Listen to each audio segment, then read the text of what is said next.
கர்த்தர் லேவிக்களை உருவாக்கட்டும்.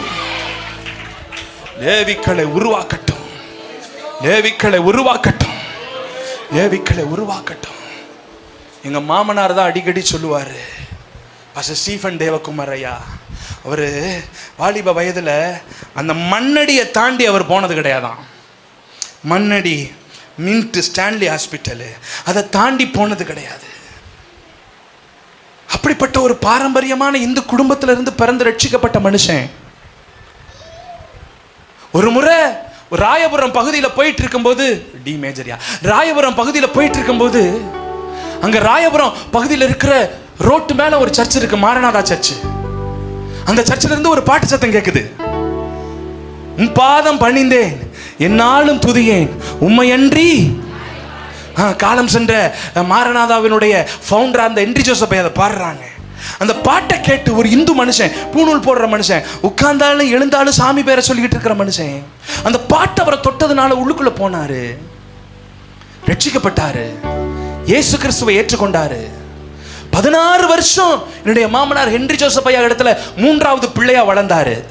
பின்னி ஜோசப் ஐயா, அலெக்ஸ் ஜோசப் ஐயாவுக்கு அடுத்தபடியா 3வது பிள்ளையா வளர்ந்தாரு. வீட்டில் நிராகரிச்சுட்டாங்க. நீ இயேசுவை ஏற்றுக்கொண்ட, வெளியில போடான்னு தடுத்துட்டாங்க. அப்படித்தான் வந்தார் அவரு.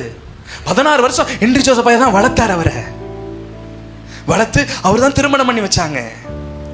அப்புறம் ஆண்டவருடைய பெரிய திட்டத்தை பெற்று, தரிசனத்தை பெற்று, தனியா ஒரு ஊழியம் ஆரம்பிக்கணும்னு சொல்லி திறந்த வாசல் பூரண சுவிசேஷ சபைகள் ஒரு ஸ்தாபனத்தை ஆரம்பிச்சு, இன்னைக்கு ஸ்டான்லி ஹாஸ்பிட்டலுக்கு பின்னாடி மின்ட்ல ஒரு பெரிய கல்யாண மண்டபத்தை சொந்தமா வாங்கி, அந்த மண்டபத்தை சபையா மாற்றி, அதை மையமா வச்சு தமிழ்நாடு முழுவதிலும் 80 இடங்கள்ல திருச்சபைகளை உருவாக்கி, 80 இடங்கள்லையும் சொந்தமா சபைகளை கட்டி ஊழியர்களை உருவாக்கி, அவங்களுக்கெல்லாம் மாசம் ஒரு ஒரு ஒரு ஒரு ஒரு உதவி கொடுத்து, இங்க இங்க திருவள்ளூர்ல ஒரு பெரிய ஒரு ஒரு ஒரு ஆர்ஃபனேஜ் ஆரம்பிச்சு ஆயிரக்கணக்கான பிள்ளைகளை அங்க படிக்க வச்சு உருவாக்கி, இன்னைக்கு சென்னை பட்டணத்துல வட சென்னை ஊழியர்களுடைய ஐக்கியத்தினுடைய பொறுப்பாளராக இருந்து, தமிழகத்திலும் இந்திய தேசத்திலும் உலக நாடுகள், போகாத நாடே இல்லைன்ற அளவுக்கு அத்தனை தேசங்கள்.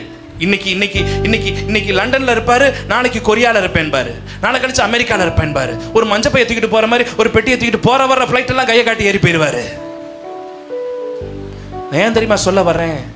அற்பமா எனப்பட்ட ஒரு மனுஷன், மண்ணடியை தாண்டாத ஒரு மனுஷன், இன்னைக்கு கர்த்தர் தேசங்களுக்கு ஆசீர்வாதமா வச்சிருக்கிறார். ஒரு லேவியனா உருவாக்கி இருக்கிறாரு. ஒரு லேவியனா அதுதான் நான் சொல்ல வர விஷயம். ஒரு லேவியனா உருவாக்கி இருக்கிறாரு. உங்க பிள்ளைகளை கர்த்தர் ஒரு லேவியனா உருவாக்க போறார். உங்க பிள்ளைகளை எனக்கு என்னன்னு தெரியல, ஆண்டவர் தீர்க்க தரிசனமா சொல்லிக்கிட்டே இருக்கிறாரு. நீங்க நம்புறீங்களோ நம்பலையோ, உங்களுடைய பிள்ளைங்க, சில பிள்ளைங்க பெரிய வொர்ஷிப் லீடர்ஸா எழும்ப போறாங்க, மிகப்பெரிய ரிவைவல் ஸ்பீக்கர்ஸா எழும்ப போறாங்க, மிகப்பெரிய திருச்சபையின் ஊழியர்களாய் எழும்ப போறாங்க. வட இந்தியாவில மிஷனரிகளாய் கர்த்தர் எழுப்ப போறாரு.